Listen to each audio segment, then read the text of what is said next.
Vayechi Yaakov, Beretz Mitzrayim, 17 Shana.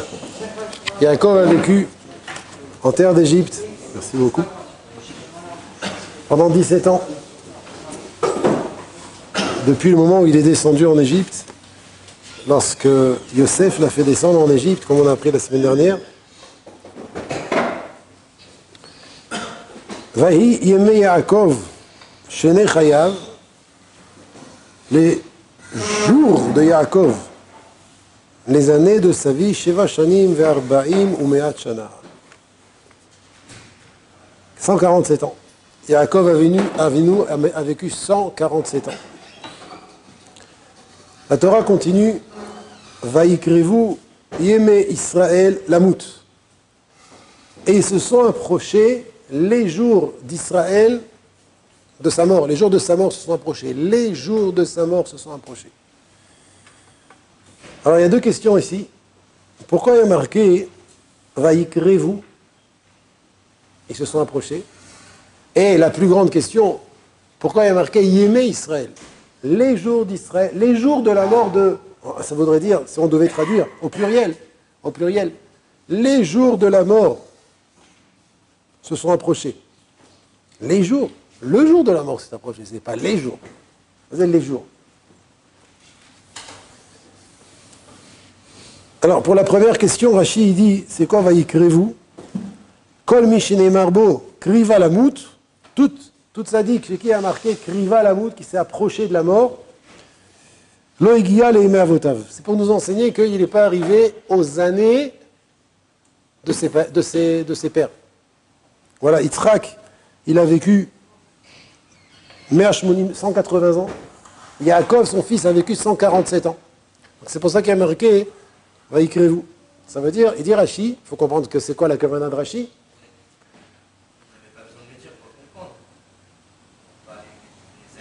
Ouais, on pouvait le voir dans les psukim, c'est ce que je dis, c'est pour ça que je fais une très belle question.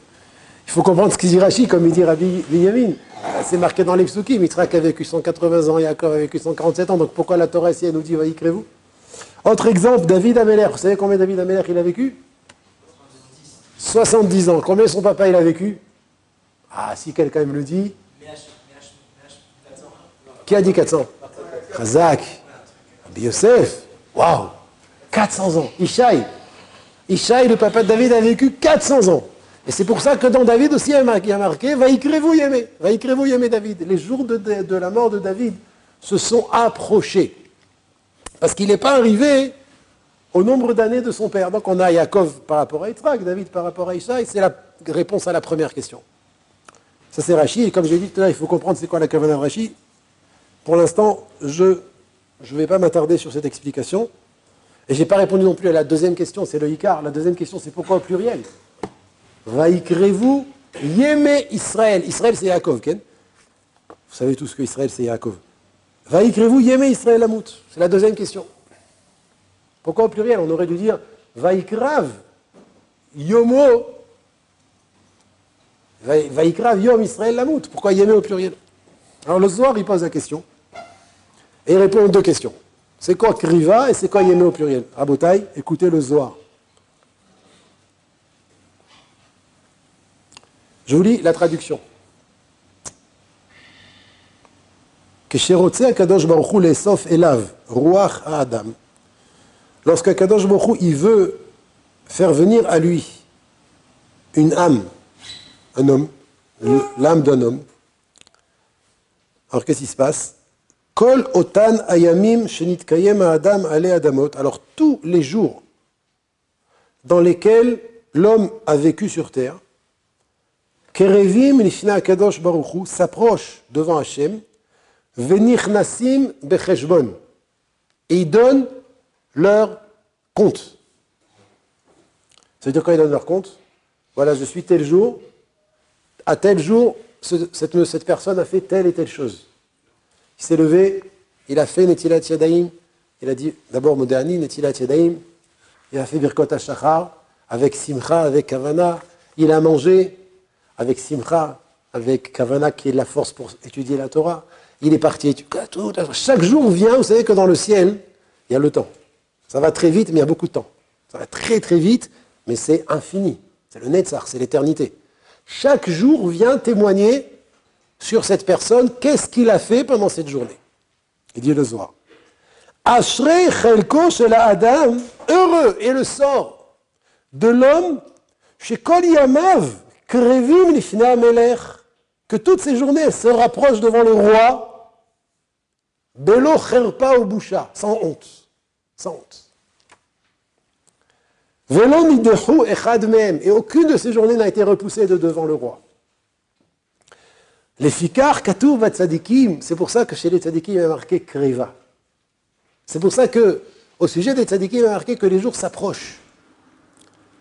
Les fiches mitkarvim yemehem lifnei hamelech beli boucha, il dit le Zohar. Parce que les jours des tzadikim s'approchent devant le roi sans honte. Alors pourquoi il y a marqué kreva? Pourquoi la Torah Akadosha nous dit kreva? Pour nous dire qu'il s'approche avec joie. Il s'approche sans honte. Oy la Rechaim. Malheur au Rechaim, c'est le Zohar. Chez l'eau Katuv Baem Kreva. Chez les Rechaim, il n'y a pas marqué Kreva. Les jours des Rechaim se sont approchés. Il y a pas de la mort, c'est pas approché. C'est pas marqué Kreva. Qui hitkarvu yemehem lifnei hamelech. Comment les jours des Rechaim peuvent s'approcher devant le roi? Que leurs journées sont pleines de fautes. Ils ont fait des journées pleines de haverot. Imaginons par exemple. Une journée où j'ai regardé mon iPhone. Comment il peut s'approcher devant le roi?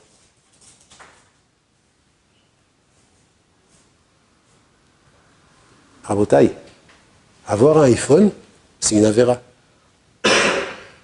C'est pas une blague. Même avec un filtre, celui qui n'en a pas besoin. Rabotai, iPhone, c'est assourd.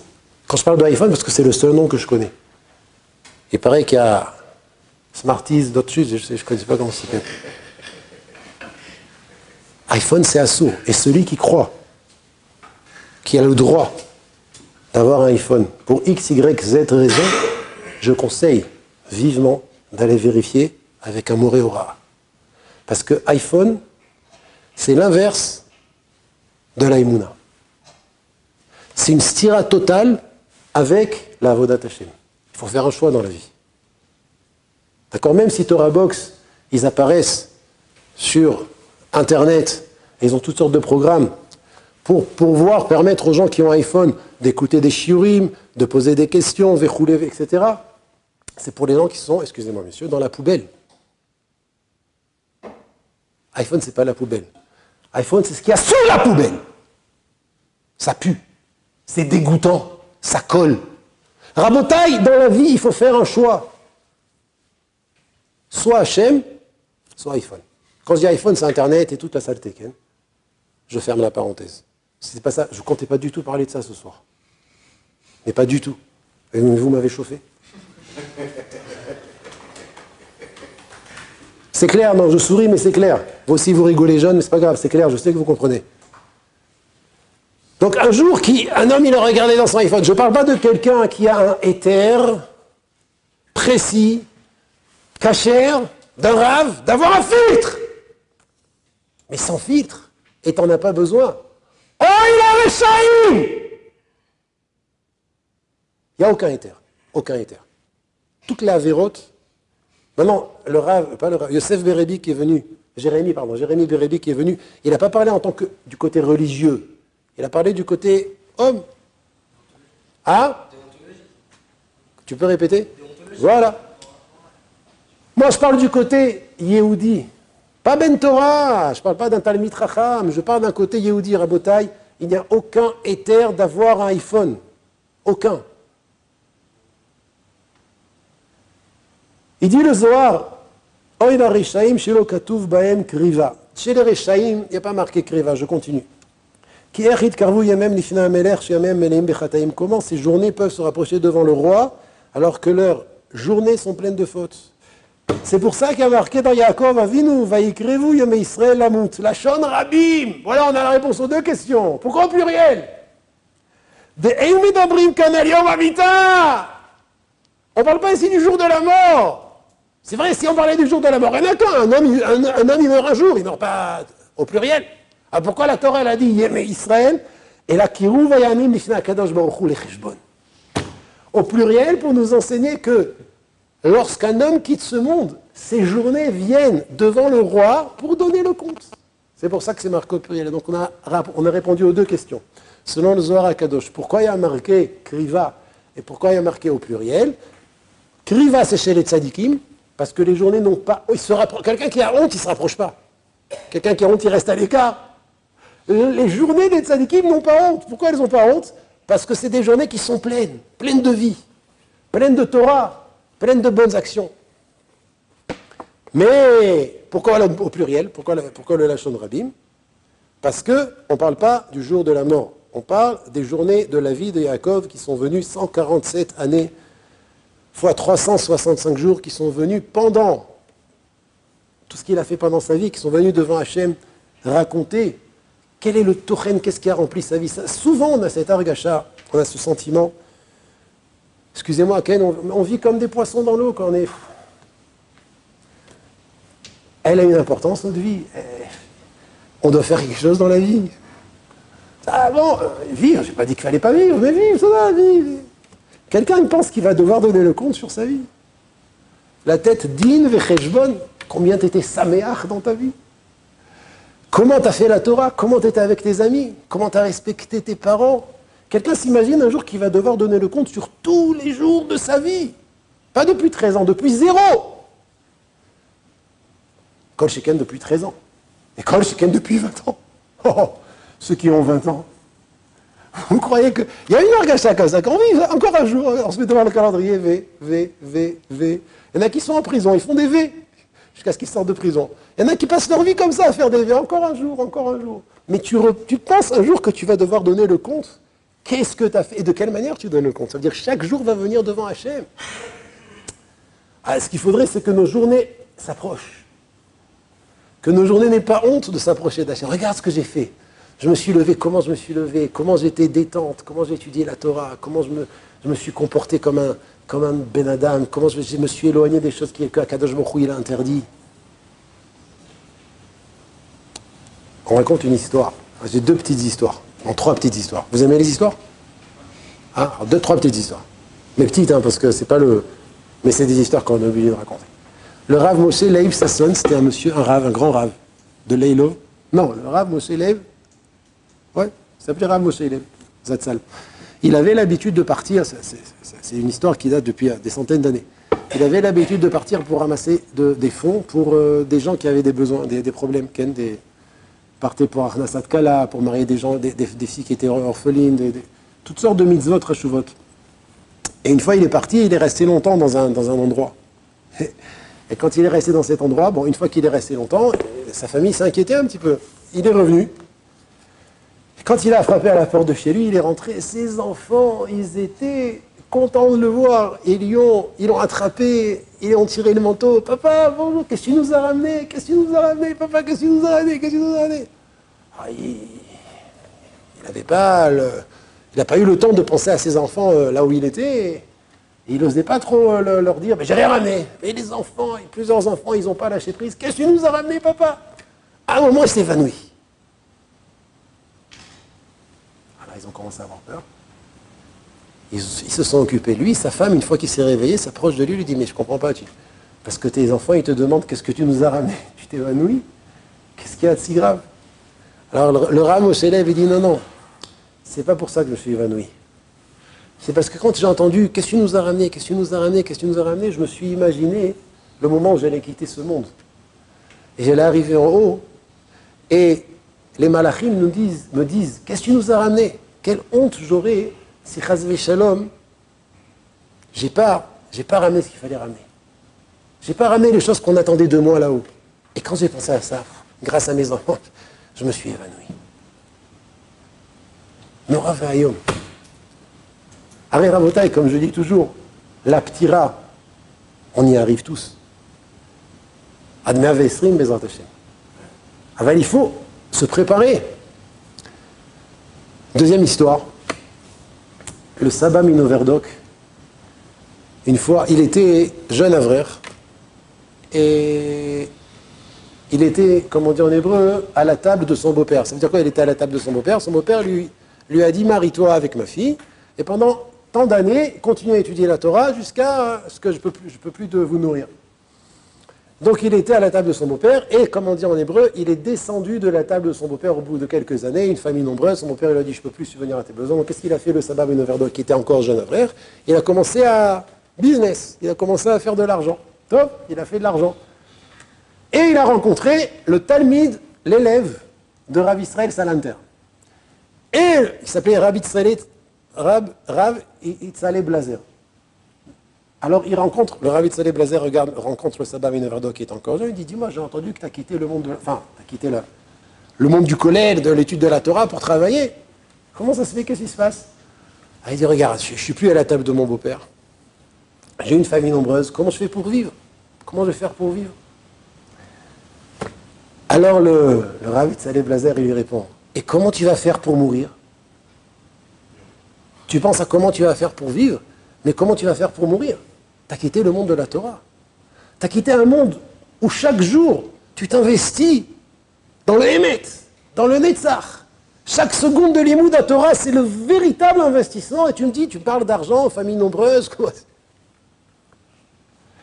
À partir de là, il est devenu Sabah Ben Overdok.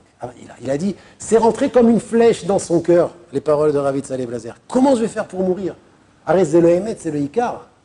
Kadosh Baruch Hu, il aide, il donne ce qu'on a besoin ici dans ce monde. Mais il attend de nous un investissement pour le Netzach, pas pour ce monde. Ce monde, il faut être boté Arbachem. Machenik Tzav, Berosh Hashanah, ou Yekabel, ce qui a été décidé que l'homme reçoit pour tous ses besoins matériels, il va le recevoir. Et c'est décidé de Rosh Hashanah à Rosh Hashanah. Il ne doit pas s'inquiéter. Par contre, il doit s'inquiéter pour son Netzach, il doit s'inquiéter pour son véritable avenir. Troisième et dernière histoire. Et il y a une Mishnah que j'aime beaucoup dans la Sechet Avot. Amar Rabbi Yossi ben Kisma. Une fois, je marchais en chemin, et Pagabi Adam Echad, et un homme m'a rencontré. Amar li Rabbi Meze Makomata. Il m'a dit, d'où tu viens? Mon maître, d'où tu viens? C'est Rabbi Yossi ben Kisma qui raconte. Il lui dit, je viens d'une ville de Chachamim et de Sofrim. Je viens d'une ville où il y a beaucoup de Torah. Il y a des sages, il y a des yeshivot, il y a des gens qui sont plongés dans l'étude de la Torah. Ah oui. Rabbi, alors l'homme a demandé à Rabbi Yossi ben Kisma, si je te donne beaucoup d'or, beaucoup d'argent et beaucoup de pierres précieuses, est-ce que tu peux venir chez nous? Ken, le Lachon, je vais vous lire parce que c'est dommage de rajouter ou d'enlever des mots, c'est une Mishnah. Rabbi, Retzoncha shetadur imanu bimkomenu, tu peux venir habiter avec nous, chez nous, Vani etem lecha, et je suis prêt à te donner, Elef alafim dinarezav, des milliers et des milliers de pièces d'or, Avanim tovot, des pierres précieuses, ou margaliot et des diamants. Voilà ce qu'il lui a proposé. Une bonne affaire, non? Maintenant, pourquoi il a demandé de venir? Pas pour être maître nageur ou cuisinier. Non, non. Le rabbin que tu es, tu restes le même et tu t'occupes d'une communauté. Et je te paye une mascorette. Chaval à la semaine. Elef alafim dinarezav, avanim tovot ou margaliot. Amartilo. Il lui répond. Rabbi Yossi ben Kisma. Béni, mon fils. Même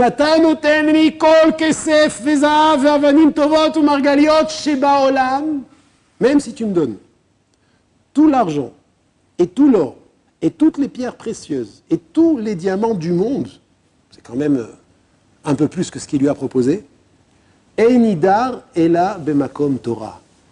Je n'habite que dans un endroit où il y a de la Torah. Et pourquoi? C'est maintenant le Hikar. Les fiches et Béchat, ptirato chez la dame, car au moment où un homme quitte ce monde, en melavino la dame lo kesef, velo zaav, velo avanim tovot ou margaliot. L'homme n'est pas accompagné ni par son argent, ni par son or, ni par ses pierres précieuses, ni par ses diamants. Et là, par quoi il est accompagné? Torah ou maasim tovim bilvad. Il n'est accompagné que par la Torah qu'il a étudiée et les bonnes actions qu'il a fait. Bilvad, et c'est que ça. Chez Nehemar, la Mishnah elle continue, Bitalech chatan cheotra, un pasuk dans Mishleh. Trois parties dans le pasouk. Je traduis. Première partie avec l'explication de la Mishnah. Lorsque tu vas marcher, elle va te guider dans ce monde. Lorsque tu vas te coucher, elle va te garder dans la tombe. Et lorsque tu vas te réveiller, elle va te faire vivre l'olam haba. C'est pour le monde futur. Et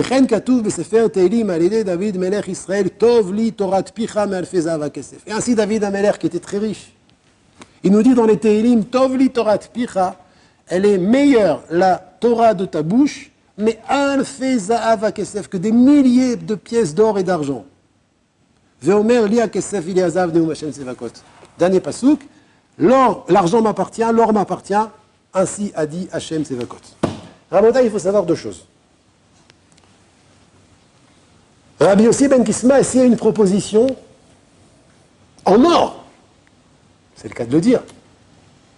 L'homme lui a dit, je te donne des milliers, à l'époque, des milliers de pièces d'or, d'argent, de pierres précieuses et de diamants, et tu viens pas rien faire chez nous. Tu viens être rabbin, tu viens donner la Torah que tu as toujours appris toute ta vie, enseigner, faire des gens qui fassent des mitzvot. Il a dit, Rabbi Yossi ben Kisma, écoute bien mon fils, même si tu me donnes tout l'or et tout l'argent du monde, je n'habite que dans un endroit où il y a des chachamim, où il y a de la Torah, et où il y a de la Kedusha. Et la question se pose, mais Ribono chez l'Olam, là-bas aussi tu peux faire un endroit de Torah. Là-bas aussi tu peux étudier. Alors qu'est-ce qu'il lui dit? Parce que la Torah, elle protège l'homme, elle accompagne l'homme dans ce monde, elle le protège dans la tombe, elle le réveille, elle lui donne de la vie après dans le Olam Haba. Mais il t'a pas dit d'arrêter d'étudier. Il t'a dit, viens être rabbin chez nous. La réponse, elle est claire. Écoutez bien. C'est que quelqu'un qui peut mieux faire dans la Ruchniout et qui fait moins bien, c'est la même différence que quelqu'un qui peut faire et qui ne fait pas. C'est ce que Rabbi Yossi ben Kisma lui dit ici. Einidar ele bemakom Torah. Je sais une chose, c'est que bemakom Torah, je peux mieux faire. Et si je peux mieux faire, c'est comme si tu me disais d'arrêter de faire Torah au mitzvot. Et si je viens dans ta ville, qui n'est pas une ville de Torah, l'eau chavé, ça vaut rien, tout l'argent, tout le kesef et tout ce que tu me proposes. Pour quelle raison? Parce que je peux mieux faire, pas dans la gashmiout, dans la ruchniout. J'ai pas dit qu'il fallait pas enseigner la Torah. J'ai pas dit qu'il fallait pas aider les autres à faire les mitzvot. Mais on dit dans les Baal et Moussar, remplis-toi et en débordant, ça va agir sur les autres. Ne cherche pas encore à être mashpia sur les autres si tu n'es pas rempli. Rabbi Yossi ben Kisma kaniré. Rabbi Yossi ben Kisma, je ne suis pas encore rempli. Et c'est sûr que dans un vrai makom Torah, je peux mieux faire. Là où il y a la Kedusha, là où il y a les Chachamim, là où la Torah elle est vivante. C'est pas moi qui dois venir et faire de l'endroit un endroit de Torah. Si je peux mieux faire dans la Ruchniout et que je ne le fais pas, c'est comme si que je pouvais faire et je ne le fais pas. C'est pour ça que Rabbi Yossi ben Kisma il lui dit Einidar ela bemakom Torah. Et sache que si je viens dans ta ville, alors je perds de ma Torah, je perds de mes mitzvot et je perds donc le but de ma vie. Parce que je pouvais mieux faire. Concernant cette Mishnah, et là c'est la troisième histoire, concernant cette Mishnah, le Chafetz Chaim il ramène un mashal extraordinaire. Le mashal du Chafetz Chaim est le suivant. Il était une fois un homme qui avait 3 amis. On va les appeler, le premier s'appelait Réhouven, le deuxième c'était Shimon, et le troisième c'était Lévi. D'accord? Maintenant, c'était quoi la différence entre Réhouven, Shimon et Lévi? C'est que Réhouven, c'était un très très bon ami on va dire que l'homme il s'appelait Moshe. D'accord? Notre homme il s'appelle Moshe. Réhouven, c'était le meilleur ami de Moshe. Ils se voyaient tous les jours, ils mangeaient ensemble, ils discutaient ensemble, ils s'appelaient. C'était vraiment le meilleur ami de Moshe. Shimon, ils se voyaient qu'une fois par semaine. C'était un moins bon ami. Mais bon, ça va quoi, ils se disaient bonjour, ils passaient du temps ensemble. Et le troisième, c'était qui? C'était Lévi. Lévi, lui, ils se voyaient une fois par an. Et même quand ils se voyaient, ce n'était pas les grands sourires et les grands moments d'amour. C'était un ami, on dit, garder les distances avec lui. Donc Réhouven, Shimon et Lévi, c'était de l'ami le plus proche à l'ami le plus, on va dire, le plus loin. Et une fois, Moshe, notre homme, a reçu une convocation au tribunal pour une grave faute. Il ne sait pas laquelle c'est. Vous êtes convoqué dimanche au tribunal, je ne sais pas c'est quoi la faute. Il commence à vraiment avoir peur, il est effrayé. Le premier réflexe qu'il a, c'est d'aller voir Réhouven, son meilleur ami. Il dit à Réhouven, regarde, j'ai reçu une convocation au tribunal, j'ai très peur, je t'en supplie, viens avec moi, j'ai peur, qu'est-ce qu'ils vont faire? Tu sais, ici, la police, les autorités, ils sont très sévères, j'ai très très peur, je sais que tu es mon ami, je t'en supplie, viens, aide-moi. Réhouven lui dit, tu me laisses tranquille. Tribunal, police, je ne sors pas de chez moi. Je ne te connais pas. Tu te débrouilles. C'est ça les copains, c'est ça les amis. Qu'est-ce qu'il a fait? Il est parti voir Shimon. C'est un moins bon copain, mais quand même, c'est un ami, donc il va le voir. Shimon, j'ai reçu une convocation, j'ai rendez-vous au tribunal dimanche, j'ai très peur, qu'est-ce qu'ils vont faire? Shimon lui dit, quoi? Tribunal?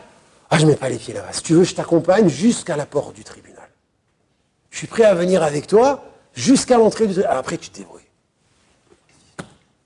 T'es un ami ou t'es pas un ami? Oh non, mais dans des moments comme ça, je suis prêt à t'aider, mais jusqu'à la porte du tribunal. Il lui reste qu'une seule solution, c'est d'aller voir Lévi. Vous vous rappelez qu'il y a Lévi? Ouais, le moins bon copain. Celui qui est voyé qu'une fois par an. Il va voir Lévi. Il lui raconte l'histoire. Écoute, Lévi, j'ai reçu une convocation au tribunal, et tu sais qu'ici, les autorités, c'est pas facile. Est-ce que tu peux m'accompagner? J'ai très peur. Lévi lui dit, sans problème. Quoi, sans problème? Je t'accompagne. Et après, je rentre au tribunal, avec toi. Et après, je prends la parole, et je te défends, et je laisse pas le tribunal. J'abandonne pas le tribunal tant qu'on t'a pas nommé, tant qu'on n'a pas décrété sur toi que tu étais Zakaï, tu étais innocent.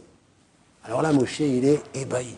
Celui que je pensais qu'il était mon moins bon ami, on va dire, c'est lui qui est prêt à faire le maximum pour venir m'aider et plaider pour moi.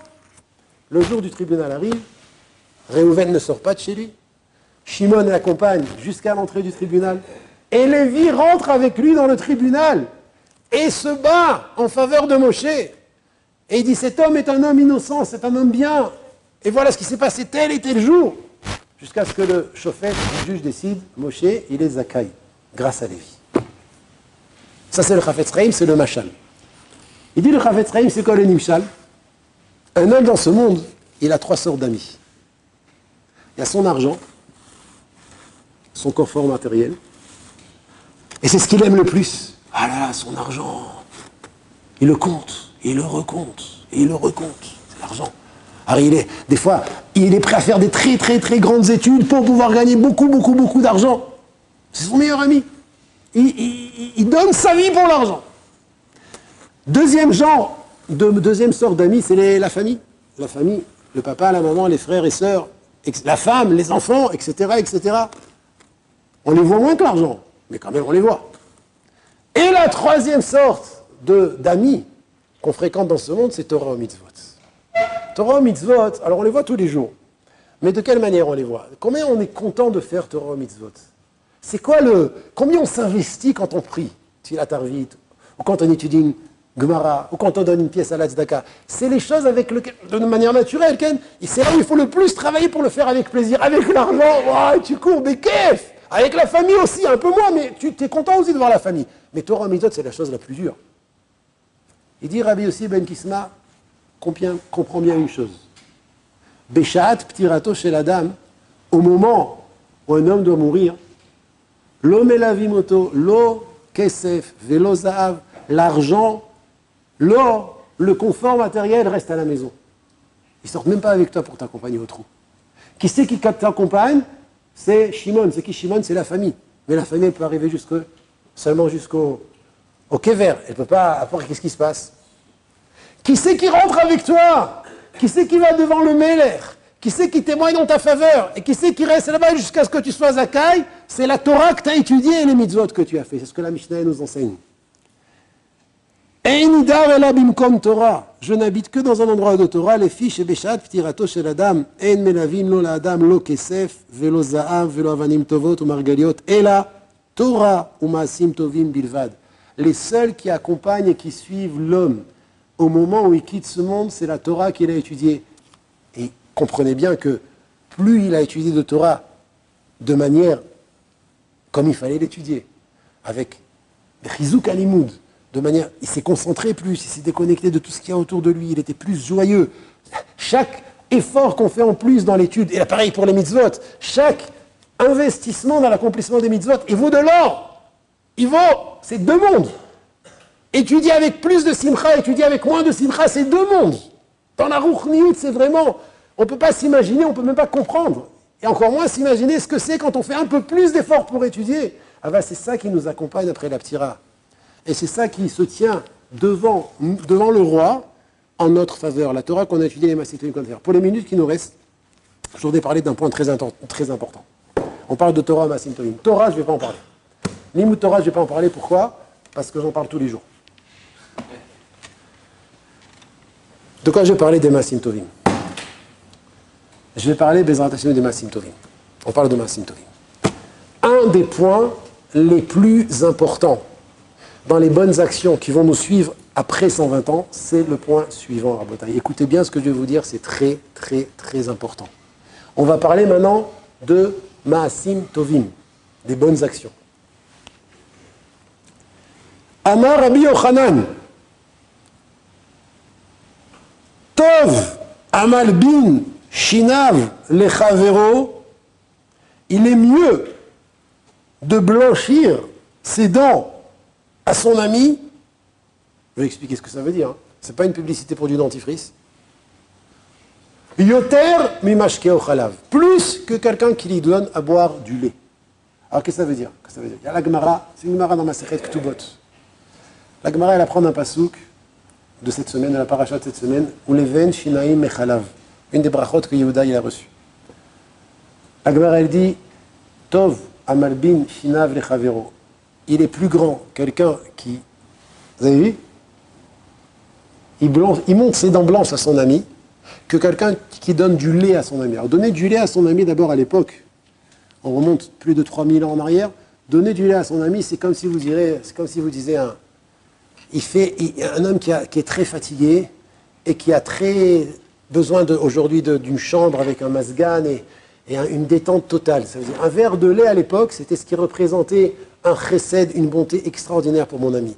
Quelqu'un qui a très soif, ou qui a très chaud, ou qui a très froid d'ailleurs, et qui reçoit un verre de lait, alors pour l'époque, c'était un maasé chesed extraordinaire. Et la Torah, elle nous dévoile que de sourire à quelqu'un, c'est ce qui signifie blanchir ses dents à quelqu'un, de sourire à quelqu'un, c'est plus grand que de donner un verre de lait à quelqu'un quand il est dans le besoin d'avoir un verre de lait. Et avoir besoin d'avoir un verre de lait, ça veut dire, tu lui fais un chesed terrible quand tu lui donnes ce verre de lait. Eh bien, si tu arrives, au moment où il a besoin d'un verre de lait, à la place de lui donner un verre de lait, tu lui fais un sourire, c'est plus grand. Alors, qu'est-ce que ça veut dire, c'est plus grand? Ça veut dire, c'est un chesed, une œuvre de bonté pour celui qui l'a reçu, plus grande que si tu lui avais donné du lait. Sourire. Sourire à quelqu'un. Vous ne voyez pas vos tronches des fois quand vous ne souriez pas, les mecs. Excusez-moi, je dis les mecs. Et vous ne voyez pas comment vous êtes beau quand vous souriez. Mais il y en a plein. Regarde, Yoram, par exemple. Quand il sourit, il est magnifique. Je n'ai pas dit qu'il n'était pas beau quand il ne souriait pas. Mais quand tu souris, il mettait une bombe atomique. Regardez. Il n'y a pas que lui. Vous êtes tous comme ça. Michael. Moi. Rabotai, vous savez ce que c'est sourire à quelqu'un? Le Rav Sarné, il dit que le visage de quelqu'un, c'est Reshut Arabim. Ah, je pense par exemple au visage d'Aviel. Regardez la beauté quand il sourit, comme il est beau. Il est rayonnant. Ah, je ne vais pas le dire sur tout le monde. Hein. Toi aussi, tu es beau quand tu souris. David. Le Rav Sarné, il dit que le visage de quelqu'un, c'est le Reshut Arabim. Et alors ben, si tu marches dans la rue, ou dans la Pimia, ou dans le Beth Midrash, et tu souris, alors tu fais du bien au Rabbin. Et si quand tu marches, tu fais la tronche. Maintenant, peu importe pourquoi tu fais la tronche, tu as raison, tu as eu des problèmes. Ta femme, elle t'a mal parlé. Tes parents, ils se sont énervés avec toi. Le voisin, il t'a claqué la porte à la figure. Tu as toutes les bonnes raisons du monde, mais t'es mcheneuf quand tu marches. Tes lèvres, elles sont vers le bas. Il dit, le Rav Sarné, c'est bor birshut arabim. Vous savez, c'est quoi un bor birshut arabim? Quelqu'un qui creuse un bor birshut arabim, c'est quelqu'un qui creuse un trou dans le birshut arabim, il ne met pas de protection, et quelqu'un il tombe dedans, il se fait aïe! Ben, c'est la même chose quand tu marches et que tu ne souris pas. Si quand tu marches, tu ne souris pas et tu rencontres quelqu'un, le quelqu'un, en vérité, il crie « Aïe ! Souris !» Il n'y a pas si longtemps que ça, j'avais des problèmes. J'avais des problèmes. Et je suis arrivé au collège et j'ai traversé.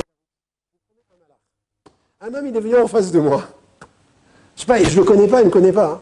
Mais il m'a fait comme ça. J'ai plus de problème. J'avais plus de problème.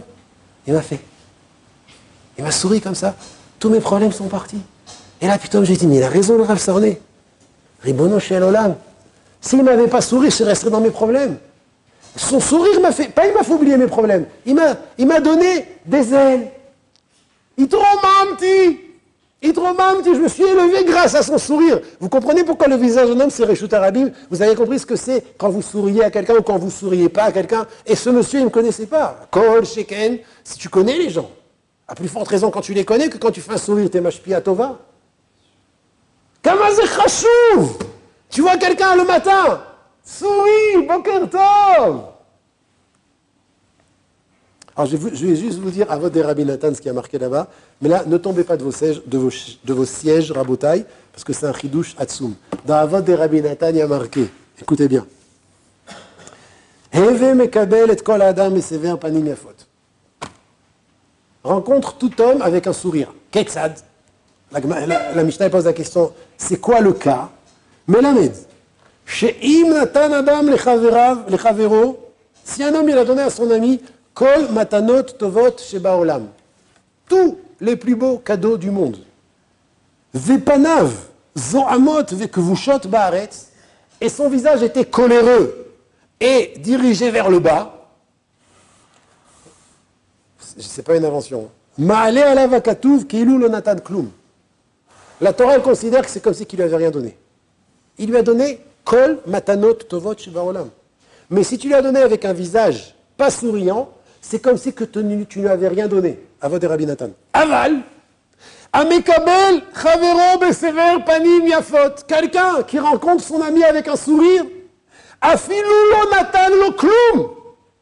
Même s'il lui a rien donné, ma'ale alav hakatuv kilu natan lo kol matanot tovot sheba olam. C'est comme si qu'il lui avait donné tous les plus beaux cadeaux du monde. La Torah. La Torah, elle décide. Vous avez compris c'est quoi un sourire? Combien c'est important quand vous voyez des gens qui demandent de la tzedaka? Je dis ça pour me renforcer en moi-même aussi. Déjà, il y a marqué dans la Gemara que tout celui qui donne une prouta à un pauvre, il est béni de 6 brachot. Gemara dans Bava Batra, 6 bénédictions. Mais s'il lui dit un joli mot, ça veut dire, il le remonte. Il lui fait un sourire. L'autre, il lui dit, je ramasse de l'argent pour Arnasat Kala. Pour pas travailler. Mais si tu lui donnes 10 agourot, et tu lui dis, Mazal Tov, 11 brachot. Tu as donné 1000 shekels à quelqu'un qui avait besoin d'argent. Et ton visage était en bas, 6 brachot. Bon, selon ce qu'il dit là de Rabbi Nathan, c'est pas 6 brachot, tu n'as rien donné. Mais si tu as donné la même somme avec un sourire et un mot d'encouragement, 11 brachot, presque le double de bénédiction quand tu donnes avec un joli mot, avec un sourire. Mais là, de Rabbi Nathan, il dit encore plus, que même si tu lui as tout donné, et tu n'avais pas un visage rayonnant quand tu lui as donné, Keilu lo natan klum. Il y a une Gemara dans Kiddushin, terrible. Gemara dans Kiddushin, regardez bien. Daf Lamed Aleph. La Gemara dans Kiddushin, elle dit, mais alors c'est une Gemara, au début j'ai mis du temps à la comprendre. Amar, Tane Avimi Bere Rabbi Abaou. Yesh Ma'achil Laviv Passioni. Un homme peut donner à manger à son père. Passioni, c'est le caviar. Vetordo Mina Olam. Et à cause de ça, perdre son Olam Haba. Le fils perd son Olam Haba. Veyesh Matrino Barechaim. Et il y a un fils qui peut faire travailler son père dans les Rechaim au moulin. Vous savez, c'est quoi les moulins qui tournent comme ça, les moulins, avec force, c'est très difficile. Un fils qui fait travailler son père au moulin, Mevio, grâce à ça, le fils, il arrive au Chaya Olam Haba. C'est quoi le cas? Alors, le Talmud Yerushalmi, il explique. Un homme, s'il donne à son père du caviar, et lui dit, tiens, mange! Il perd son Olam Haba. Et un homme qui dit à son père, alors Yerushalmi explique, un homme qui dit à son père, papa, on t'a appelé pour servir le roi et c'est très dur. Prends ma place au moulin. Mou, s'il te plaît, à ma place. Et moi, je vais travailler à ta place chez le roi. Et il lui dit ça avec douceur et avec gentillesse, mais viol et chaya olam haba. Ça veut dire quoi? Ça veut dire, peu importe ce que tu donnes à ton père, si tu lui donnes même du caviar, mais tu lui donnes pas avec un sourire, tordo mina olam.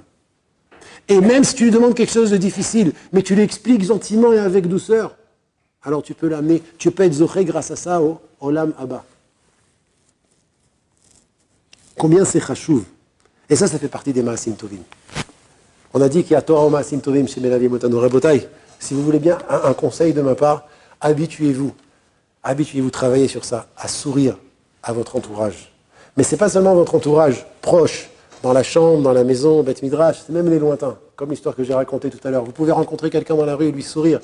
Et vous ne pouvez pas vous imaginer ce que vous pouvez lui faire, ce que vous pouvez lui donner, ce que vous lui avez rentré dans le cœur, de quoi vous l'avez sauvé. Il y a une Gemara dans Masechet Ta'anit, Daf Kavbet Amud Aleph, qui raconte qu'il y avait un rave là-bas qui avait l'habitude de voir Eliyahu Hanavi. Et une fois, le rave, il a demandé, il était dans la rue, le rave, il a demandé à Eliyahu Hanavi, est-ce qu'il y a ici quelqu'un qui a un Olam Haba? Au début, il leur dit non. Ah voilà, lui il a Olam Haba. Pourquoi il a Olam Haba? Parce qu'il sépare entre les hommes et les femmes. Très bien. Il y en a un autre, il n'y a pas. Et soudainement, Eliyahu Hanavi dit à ce monsieur, si, voilà, tu vois les deux là, deux personnes qui avaient l'air vraiment très simples, deux frères, eux ils sont Bnei Olam Haba. Eux ils sont Bnei Olam Haba. Alors le rave, il est parti voir les frères, il a dit, qu'est-ce que vous faites? Ah, rien de spécial, hein. Ah, qu'est-ce que vous faites? Bah, quand on voit quelqu'un de triste, on le réjouit. Et lorsque deux personnes se font la guerre, on essaie de faire la paix entre eux. Il dit, maintenant je comprends. Pourquoi vous êtes Bnei Olam Haba? Il explique le shla, que ça veut dire Bnei Olam Haba. Dans les différentes dargotes du Olam Haba, dans les différents niveaux de Olam Haba, il y a 3 niveaux. Donc vous pouvez remarquer dans les paroles de nos maîtres, il y a soit Yeshlaem Chelek la Olam Haba, soit Mezuman Michaya Olam Haba, et la troisième, le plus haut niveau, c'est Bnei Olam Haba. Kol Israël Yeshlaem Chelek la Olam Haba. Après, c'est à toi de le grandir. Après, il y a Mezuman Michaya Olam Haba. Rabbi Akiva, il a marqué ou Mezuman Michaya Olam Haba. Mais le plus haut niveau, c'est quoi? Le plus haut niveau, c'est Bnei Olam Haba. Muftach lo shu ben Olam Haba. Ouais, donc par exemple, Kolal Shona Lachot Bechol Yom, Muftach lo shu ben Olam Haba. Le davar pashut. Eh bien, Rabotai, ces deux frères qui réjouissaient les gens qui étaient tristes, ils ont eu la plus grande darga du Olam Haba. Bnei Olam Haba. Bnei Olam Haba, c'est qu'il Olam Haba, c'est sa maison. C'est pas Stam Yeshlo Chelek ou Mezuman. Bnei Olam Haba. Parce qu'ils étaient mesamchim des gens qui étaient tristes. Ah, vous connaissez le Maharsha là-bas, ce qu'il dit? Non, vous ne connaissez pas? Pourquoi? Pourquoi c'est si important de réjouir des gens tristes? Pourquoi c'est... Ah, pour être Mekabel la Torah. Alors je vais vous lire le Lachon du Maharsha. C'est plus que ça encore. La question, elle est pourquoi c'est si extraordinaire, pourquoi c'est si important de réjouir des gens qui sont tristes? Ah, on les fait revivre. Il y a plein de gens qui font revivre des gens. Magen David, Adom et tout, ils font revivre des gens. C'est presque, hein, tu te rapproches. Omer Maharsha, écoutez bien une phrase dans le Maharsha. Aïe, aïe, aïe, aïe, aïe, aïe, aïe, aïe, aïe, aïe, aïe.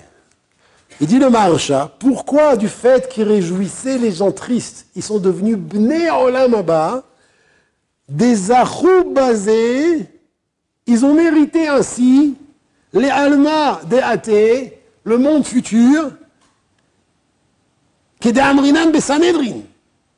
Car, comme on a dit dans ma Masechet Sanedrin, que chez Adam mitztaer, lorsqu'un homme souffre, peu importe la raison, aval il est mal, physique, nafshit, psychologique, spirituel, pas, il a une mitztaer, un juif qui est mitztaer, Ashrina Omeret, Dieu il dit, Kalani Mirossi, je suis mitztaer. Un juif médecin, c'est la Shrina médecin. Tu viens, tu le réjouis, tu réjouis Hachem. Pas eux seulement.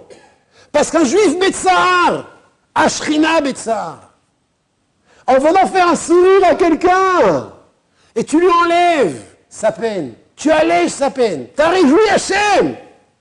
Ah, Vadaï qu'il est ben Olam Haba. C'est quoi tout le but? Le but de Torah, il doit se rapprocher d'Hachem. Tu te rends compte ce que tu as fait là? Tu as réjoui Hachem. Tu as enlevé le tsar, tu as allégé la peine d'Hachem.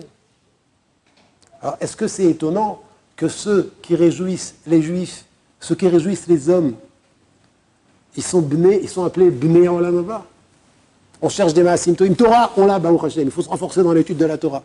Rabotai, plus de Torah, plus de Chizouk dans l'étude de la Torah, plus de qualité, plus de Herpatiou dans la Torah. Ça, c'est la Torah. Maasim Tovim, la base des Maasim Tovim, ce qui va te motiver à faire d'autres Maasim Tovim, Amal bin, Shinav lechavero. Montre tes dents, pas que quand tu te brosses les dents. Montre tes dents à ceux que tu rencontres. Regarde comme tu es beau quand tu souris. Mais t'es beau quand tu souris. Tu t'imagines pas ce que tu agis sur moi quand je te vois que tu me fais un sourire. Rabotai, c'est des choses qu'il faut savoir et qu'il faut faire. Mais c'est des choses tellement simples et tellement évidentes et tellement importantes qu'on n'en parle pas. Mais la Torah, elle en parle. La Torah, elle en parle. Et Ratson, qu'on ait le mérite de réjouir Echad et Hasheni, de renforcer, d'élever, de donner Echad et Hasheni. Et grâce à ça, mériter Bekarov, la Geoula, Shlema, Amen, Amen.